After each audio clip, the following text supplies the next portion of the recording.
There it is, guys. Our 20-gallon Refugium to be. This all laid out perfect. The pump doesn't even touch it. So, this is how it laid out. You can see it better from this side. See the height differences in the two pieces of glass? This one is 8 inches off the floor. I think this one's 9 1/4 or something like that. So the water has to fill up to here and go through there. Then come out the bottom like we discussed. Same thing on the other side. This one, this piece is overnight cured. This piece is overnight cured. This one we just put in.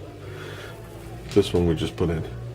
It was easier to use a couple of 8 tracks and a couple of CDs to get the width I needed, rather than go rip a shim on the saw. So we're looking for a 1-inch gap on that.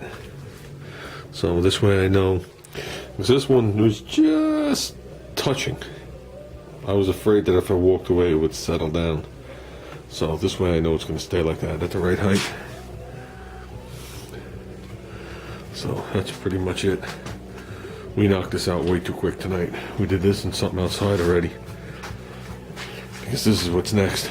But we figured if we glued this up, today's Thursday, the tank is going to be set up Sunday morning. So that'll be Friday, Saturday, Sunday. That's 3 whole days. It's going to harden pretty much. I know that silicone's not going to pop. But tomorrow we're going to work on this. So I'd like to knock that all out tomorrow. Oh, and I got my 90 degrees elbows for this 3/4 inch hose, so that'd be nice. So the new tube will lay nice across down to the pump. So basically what I have to do right now is I have to pop out that divider. I mean, I can get the tank out without. I'm probably going to do that now, because I'm going to unscrew this off. I'm going to wind up cutting this hose, cut it down low. So I'm going to wind up shortening it and putting a 90 across it. So there's no need to wrestle with it and break any kind of fitting, so I might as well just cut it.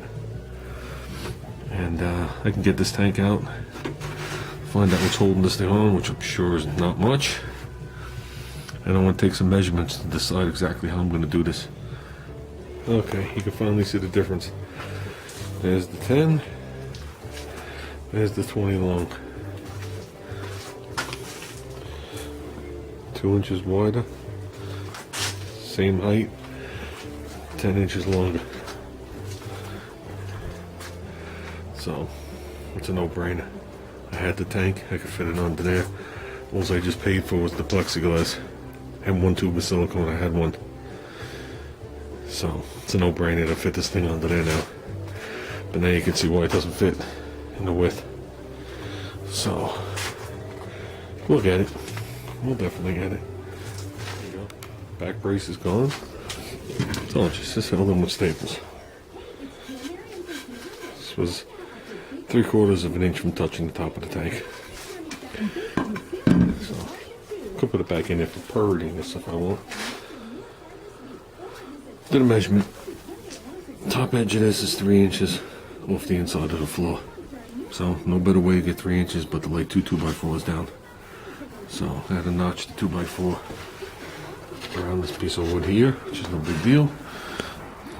Dug out the old porter cable, shot some 2.5s into it. And I went across the whole series. Shot 6 in here. I mean, they're not going to go anywhere. I was going to shoot a couple in from the front, but all it does is destroy the wood.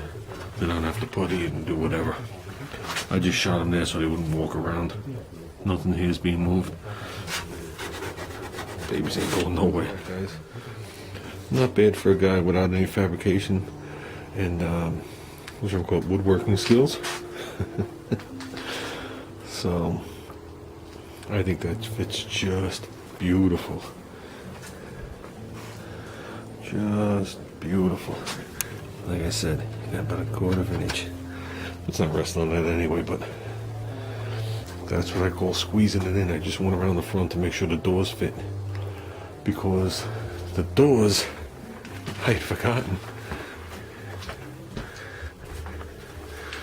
I didn't know if the doors sat flush with the wood in the front, and that would have sunk this hole in and gave me a problem with the hinges. But I realized it sits on top. I had forgotten already. You know, I guess I'm working on this 2 weeks. Almost, right? I don't know, guys. It's gonna be 2 weeks by the time it's set up. It ain't that bad. For the amount of stuff we modified and changed and did and upgraded. So, yeah, it's gonna be much cleaner now. Now just picture that clear hose coming down, having 90 and just laying right across the tank in there. Probably gonna put a little bar down in this lip so it sits in there so it doesn't sag. It's not tugging on stuff. That's not a big deal. But yeah, the protein skimmer works out good. It's actually easier for him to get to. As you can see, it's in the front door opening now. I didn't put the little baskety thing on there yet. It's still wet. I just gotta come up with a power source where I'm gonna put it. I need him to be able to reach it. But that's not saying much on there, I can tell you that. And I really want to put a light, so I'm thinking that when I pop this tank off, get these two strips across, I think I'm running a piece of wood or angle or something across there so we can hang things from it. You know, like the light, suspend the light. I gotta see what light he has in stock. I say it like that because, like I said, we had 11 tanks going. We got rid of all the 10s and we got rid of the other 20 long. But I know we saved all the important stuff, all the things that are expensive. Even though this tank is $48, I just found out, which is utterly ridiculous. So, but I'm thinking of the power strip right on the side, this side. And just running all the cords that way.